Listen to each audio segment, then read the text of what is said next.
Tetapi kalaupun harus mengganti Inzaghi, gua mungkin mau ngelihat Conceição dulu nih, kita lawan Porto. Sebagus apa sih permainan Porto? Dan satu tambahan value lagi dari Conceição adalah mantan pemain Inter. Jadi dia benar-benar sudah mengerti kultur Inter, punya darah Inter, dan mengerti sekali Serie A.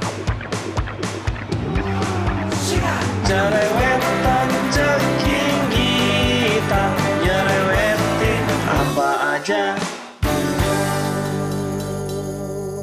Teman-teman, saat ini kalian sedang menyaksikan Cerewetin Inter. Apa kabar teman-teman semua? Gimana keadaannya? Apakah baik-baik aja? Gua sejujurnya, hancur berkeping-keping, nyesek banget nih kekalahan atas Juve.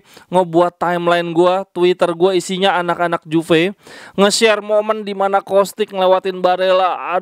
Nyesek banget, gak sanggup banget sebetulnya ngelihatnya. Gara-gara kekalahan atas Juve ini, Gazzetta dello Sport membahas secara khusus ya, kelemahan Inter musim ini adalah menghadapi tim rival Scudetto. Dengan kekalahan atas Juve berarti Inter total telah menelan 5 kekalahan dari 13 pertandingan. 4 diantaranya dari rival Scudetto dan 1 dari Udinese, tim kuda hitam musim ini. Hal ini membuat tim asuhan Simone Inzaghi berjarak sangat jauh dari Scudetto.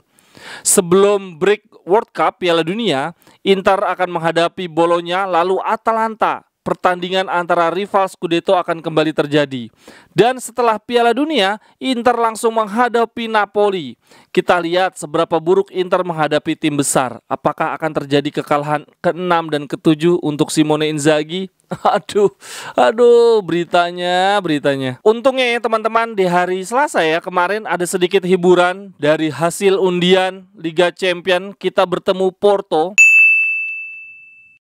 Halo teman-teman, maaf gue potong sebentar, gue mau promosi, mau ngiklan. Jadi ceritanya gue pingin upgrade komputer supaya bisa main FIFA, main Football Manager, bisa bikin konten main games. Jadi sebelum pertandingan Inter mungkin gue bisa prediksi dulu pakai FIFA atau main bareng teman-teman. Terus bisa eksperimen juga bareng teman-teman, jadi pelatih Inter atau pelatih Timnas Indonesia pakai Football Manager ya. Nah menariknya adalah untuk upgrade komputer berarti butuh uang nih. Kalau gue lihat dari harganya sih sekitar 5-10 juta tergantung spesifikasinya. Untuk itu teman-teman, gue butuh job buat ngumpulin uang. Jadi bagi teman-teman di sini yang mau gue promosiin usahanya, podcastnya, kontennya, karyanya, apapun melalui YouTube gue, silahkan kontak gue melalui barcode nih yang ada di atas. Lalu harganya berapa? Murah aja. Silahkan teman-teman lihat di layar. Untuk teman-teman yang followers Instagramnya di bawah 5.000, gua kenakan biaya 50.000 aja per konten. Tetapi untuk teman-teman yang followers Instagramnya sudah di atas 5.000, gua kenakan biaya 100.000 per konten. Lalu misalkan nih teman-teman produknya mau dikirim ke tempat gua ya, biar lebih enak promosiinnya, misalkan makanan, minuman, atau barang apapun, maka biayanya gua kurangin 25.000. Berarti yang tadinya 50.000 jadi 25.000, yang tadinya 100.000 jadi 75.000. Persis seperti yang teman-teman lihat pada gambar. Atau misalkan di sini teman-teman ada yang mau sukarela nyawer 10.000, 20.000, 100.000, berapapun bisa juga. Silakan sawer gua melalui Saweria atau QRIS, linknya ada pada deskripsi atau pada barcode juga bisa. Terima kasih teman-teman. Walaupun banyak banget yang bilang ketika gua live, Bang, Porto itu lawan sulit. Di babak knockout Liga Champions sudah tidak ada lawan mudah. Betul, gue setuju Porto itu lawan yang sangat amat sulit. Tetapi ini kalau dibandingkan dengan kita ngelawan Madrid, lawan Paris Saint-Germain, lawan City, tentu saja peluang kita untuk menang lebih besar ketika kita melawan Porto. Jadi ini wajib disyukuri dan menurut gue lumayan lah, hiburan dikit-dikit atas kekalahan lawan Juve. Untuk laga lawan Porto sendiri, kalau dari yang gue cek di jadwal, akan berlangsung di 22 Februari. Berarti pertandingannya di antara match versus Udinese dan Bologna teman-teman. Udinese berat, Bologna juga kita lihat ya, Bologna besok kita lawan Bologna, seberapa hebat Bologna. Kemudian untuk leg kedua di kandang Porto itu di 14 Maret. Di antara pertandingan lawan Spezia dan Juve. Semoga skuad kita lebih komplit ya setelah jeda Piala Dunia. Kalau dari Gazzetta dello Sport dibilangnya manajemen sangat kecewa atas kekalahan melawan Juve. Di sini bahkan kalimatnya dibilangnya extremely unhappy. Di sini ada penekanan bahwa yang membuat manajemen menjadi sangat marah, menjadi sangat kecewa adalah bukan cuma soal kekalahan dari rival, dari Juve, tetapi Simone Inzaghi sudah kalah 5 kali bahkan sebelum tengah musim. Jadi ini sangat amat parah. Inzaghi dibilangnya seakan tidak belajar sama sekali dari kekalahan-kekalahan sebelumnya. Menurut Gazzetta, manajemen melalui Marotta dan Ausilo akan bertemu Inzaghi untuk membahas kekalahan kemarin. Menurut gue Inzaghi tetap aman posisinya, setidaknya sampai dengan akhir musim ya. Sulit untuk mencat Inzaghi karena Inter nggak punya duit. Tetapi kalaupun harus mengganti Inzaghi, gua mungkin mau ngelihat Conceição dulu nih, kita lawan Porto. Sebagus apa sih permainan Porto? Kalau sampai Porto bisa menang home and away atau bahkan lolos ya atas Inter, menurut gua Conceição layak dipertimbangkan. Selain karena muda, menurut gua Conceição sangat amat potensial ya. Musim lalu ngalahin Juve, pernah ngalahin Milan dan Roma. Dan terlebih lagi kiprahnya Conceição mengingatkan gua akan Mourinho ya, berawal dari Porto, lalu melatih ke Chelsea, lalu ke Inter. Kalau ini loncat dari Porto langsung ke Inter. Dan satu tambahan value lagi dari Conceição adalah mantan pemain Inter. Jadi dia benar-benar sudah mengerti kultur Inter, punya darah Inter, dan mengerti sekali Serie A. Berita selanjutnya teman-teman, ini bisa bikin kita tambah sakit hati lagi. Dari Fabrizio Romano, dia bilang Chelsea sangat senang melihat perkembangan Casadei setelah 3 bulan direkrut.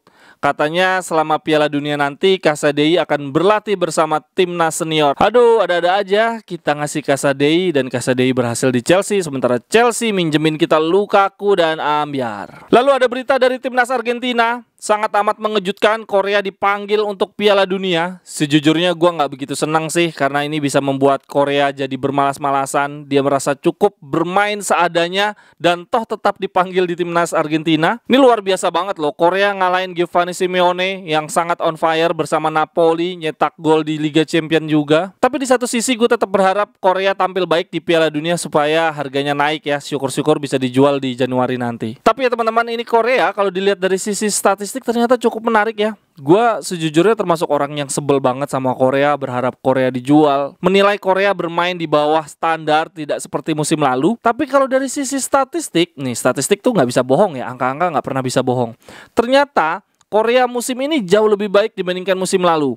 Musim lalu total Korea tuh cuma main 13 kali, 3 kali jadi starter, assist 1, 4 gol. Sementara musim ini belum ada pertengahan musim ya, udah bermain 17 kali, 6 kali jadi starter, 3 assist dan 3 gol. Punya potensi melebihi gol musim lalu. Jadi itu statistik yang 2021-2022 kiprah dia bersama Inter selama setengah musim. Kemudian yang 2022-2023 kan sejauh ini juga setengah musim. Nah kalau dilihat dari statistik gini kan berarti Korea lebih bagus ya dibandingkan musim lalu. Kalau menurut teman-teman gimana? Bagusan Korea musim lalu apa musim ini? Oh ya teman-teman, Kamis dini hari kita akan melawan Bolonya. Midweek ini ada Serie A ya teman-teman. Ini kesempatan untuk menghapus rasa sesak nih kekalahan lawan Juve.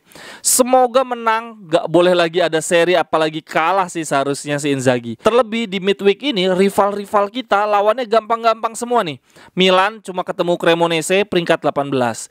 Napoli cuma ketemu Empoli peringkat 14. Udinese ketemu Spezia peringkat 17. Lalu Roma ketemu Sassuolo. Sassuolo udah gak sekuat musim lalu. Saat ini Sassuolo ada di peringkat 13. Atalanta cuma ketemu Lecce peringkat 16 dan Juve ketemu tim juru kunci Verona peringkat 20. Nah sedangkan Bolonya lawan kita saat ini di klasemen peringkat 12. Paling tinggi dibandingkan lawan-lawan rival kita di Giornata ini. Untuk prediksi line up lawan Bolonya versi Sky Sport, di sini dibilangnya Brozovic akan main sejak awal menggantikan Mkhitaryan. Berarti Calhanoglu akan kembali ke posisi Mezzala. Sementara di depan ada Korea Zeko, Lautaro disimpan. Teman-teman silakan komentarnya tentang Porto, tentang Conceição dan juga tentang Korea. Sampai ketemu di cerewetan berikutnya. Bye bye, thank you.